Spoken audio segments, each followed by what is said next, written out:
Hello viewers, বিনোদন জগতের সব খবর নিয়ে আপনাদের সঙ্গে এই মুহূর্তে রয়েছি আমি রিপোর্টার মিলা। দীর্ঘদিন পর আবার আসছে, বলা যায় 1 বছর পর আমাদের হিন্দু ধর্মাবলম্বীদের পূজা, আশ্বিনের দুর্গাপূজা। সেই উপলক্ষে চলছে বিভিন্ন জায়গায় বিভিন্ন ফটোশ্যুট এবং বিভিন্ন তোড়জোড়, বিশেষ করে মিডিয়া পাড়ায় এবং যারা কাপড়, জুয়েলারি, ফ্যাশন এগুলো নিয়ে কাজ করেন তাদের। এরকমই একটি জুয়েলারির বিজ্ঞাপন কিংবা শাড়ির লেহেঙ্গার বিজ্ঞাপনে মডেল হচ্ছেন আমাদের ঢালিউড কুইন অপু বিশ্বাস।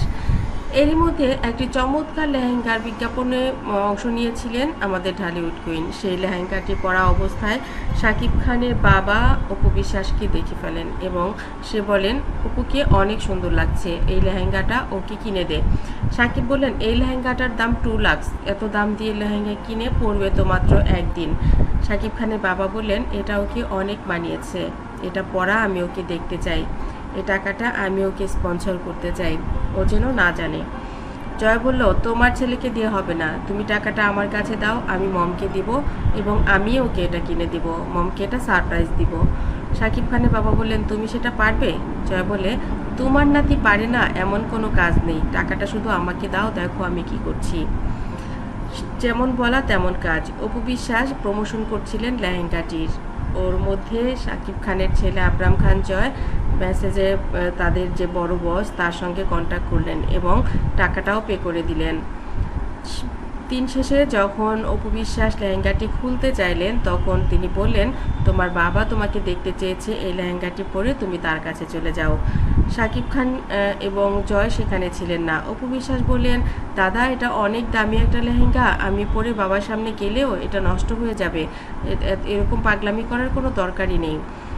তিনি বললেন, আমি তো বলছি এটা আমার প্রমোশন, যাও যাও, তারপর তুমি যখন খুশি তখন এটা ফেরত দিও, আমার তাতে কিছু যায় আসে না।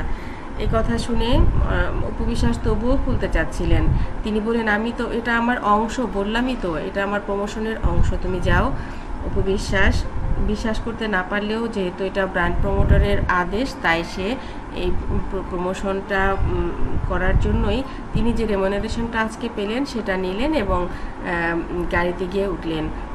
ড্রাইভারকে বললেন, বসুন্ধরায় নয়, তুমি সোজা নিকেতনে যাও, বাবা বসে আছে, বাবা আমাকে দেখতে চেয়েছে, বাবার বোধহয় শরীরটা বেশি ভালো নেই।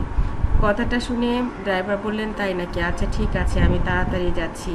শাকিব খানের বাড়িতে যে কড়া নাড়তেই শাকিব খানের বাবা দরজা খুলে অপুকে দেখিয়ে জড়িয়ে ধরলেন, বললেন, তোকে আসলেই অনেক সুন্দর লাগছে, তুই আসলেই রাজকপাল নিয়ে জন্মেছিস, তোকে একদম সম্রাজ্ঞীর মতো লাগছে।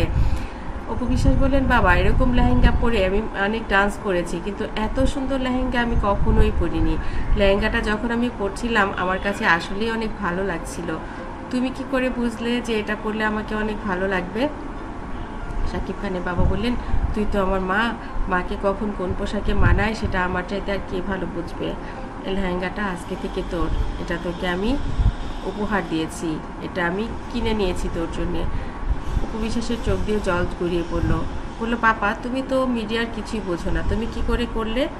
তখন বললেন, তোর আরেকটা বাবা আছে না, ছোট বাবা, যে সব কিছু জানে, সেই আমাকে হেল্প করেছে। এবার জড়িয়ে ধরলো জয় এসে মাকে। বন্ধুরা, এটাই ভালোবাসা, এটাই ভালোবাসার বন্ধন।